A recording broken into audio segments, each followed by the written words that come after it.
Index funds or mutual funds? Which ones make the big difference, guys? And what is the difference between these two funds? Now, if you're a big fan like I am of Dave Ramsey, he always says go in and buy mutual funds, hold mutual funds, and build a portfolio around mutual funds. Now, personally, I invest in index funds like the VOO, the S&P 500, that really track the market. But what is the difference between those? That's what we're going to be breaking down in the video today, because I want to be more familiar myself with it and make sure that I'm making the good educated decision. Now, the biggest difference between your index funds and your mutual funds is the investment itself and who is managing that investment. Now, when you look at an index fund, they are not actively managed. Mutual funds, on the other hand, are managed by an investment manager or a financial advisor. But with a financial advisor, anytime that you're choosing to pick a person that is going to essentially manage these funds for you, it comes with a cost, and that is where the big difference lies. Now, the objective of the index fund and the mutual fund are very similar.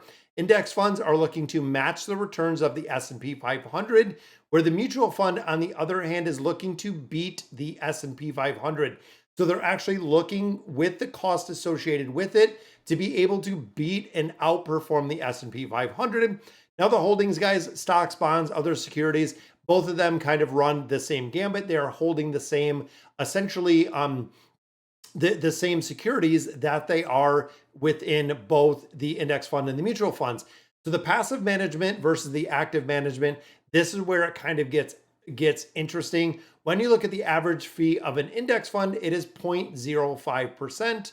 That is right, guys. It is super effective and super efficient for having index funds because they have a really, really low cost. Now, on the mutual fund side, the average is 0.44. That is right, guys. Almost 0.5% to manage those, which is, of course, almost 10x of what we see at an index fund when you look at the cost. And that is why mutual funds tend and aim to outperform.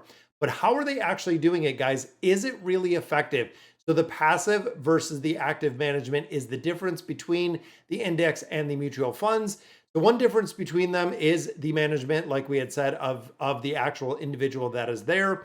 And I'm going over kind of my notes here, making sure when you look at the index funds, nobody is actively managing the portfolio. The performance is based on the price stock movement and also the individual stocks that are made up of the index.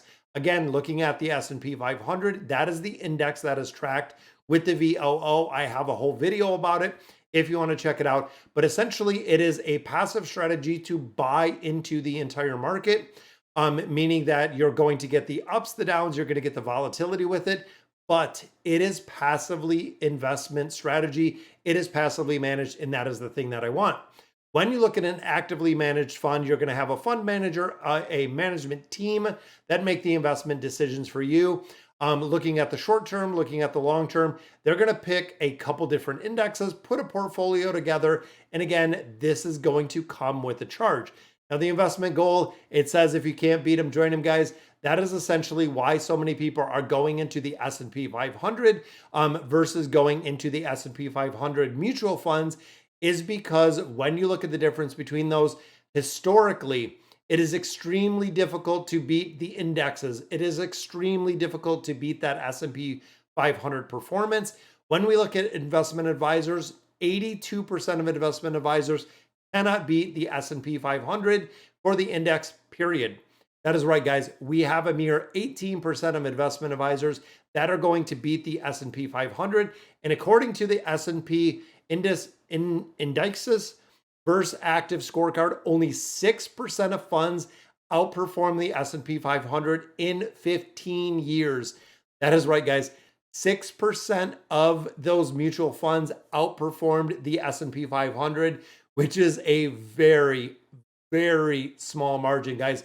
So you're talking 94% of the people who would have just invested in the S&P 500 would have still done incredibly well over a 15-year period, where only 6% of the population would have edged out the S&P, and it was a very, very small edge out of that, meaning that the S&P, the index funds, again, when you look at a financial advisor that could possibly charging you the 1% to invest, when you look at the 0.05 on average, even the VOO is a 0.02.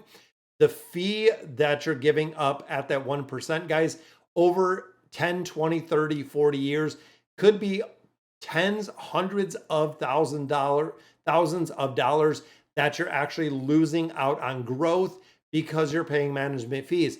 Also, be careful, guys. Some of them have annual fees, some of them have monthly fees, some of them have trade fees.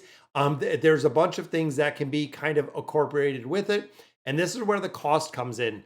The more people that you have in the mutual fund bucket, they are running the show. You are paying for their investment strategy. You are paying their salaries. They do get commission on the essentially the funds that you trade when they do the buys and sells. Guys, mutual fund expense ratio is part of a fee that they could be bundling together that could actually be putting.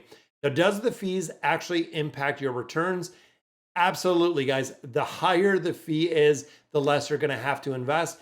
And just like we see the compounding interest of, let's say, a performance over again 10, 20, 30 years, you're going to see those fees over that same 10, 20, 30 years are going to accumulate and are going to eat into a lot of the returns. So definitely one thing you have to look out, guys, before you get into investing, look at the mutual funds, look at the costs, because the expense ratios can make a very big difference. It is going to be the determining factor with if you're going into a mutual fund, if you're having someone who is actually going to manage it. Because again, mutual funds, even though they do look very attractive, and again, big shout out to Dave Ramsey. And I know he always says, pick, 4 good mutual funds, and he kind of breaks them out, 25% into each. But the mutual funds will eat into the returns, guys. When you look at articles, when you look at statistics, when you look at dating back 15 years, there is only 6% of those mutual funds that you're paying for. And the chances of you being in that 6% is very, in my opinion, it's probably clear, almost impossible to get into those. A lot of them do have minimum balances. You have to get into them for them to be managed. There are, again, the compounding of fees can really be a double whammy. Is if you're seeing the market go down, then you're coupling that decrease in the market like we've seen in 2022. Now you couple on the fees that these companies or these financial advisors are charging. It can get incredibly fast, incredibly expensive very, very quickly, guys. You have to look out, you have to manage and know exactly what you're putting your money into. That includes your 401k, guys. Make sure you know exactly where your 401k, what the money is going to be invested in, and really what you're investing in. What are the options for the 401k? I see a lot of people, guys, that do not do any research, do not do any investing, are really focused on just dropping money into a 401k, not knowing what it is invested in and what fees they are charging with that. So guys, definitely wanted to break down the index funds versus the mutual funds. My personal opinion, the index funds are really the way to go when you're outperforming mutual funds 94% of the time. I will take that over an incredible amount of time, putting it into the S&P 500. But guys, that is my personal portfolio, and I'll catch you in the next video.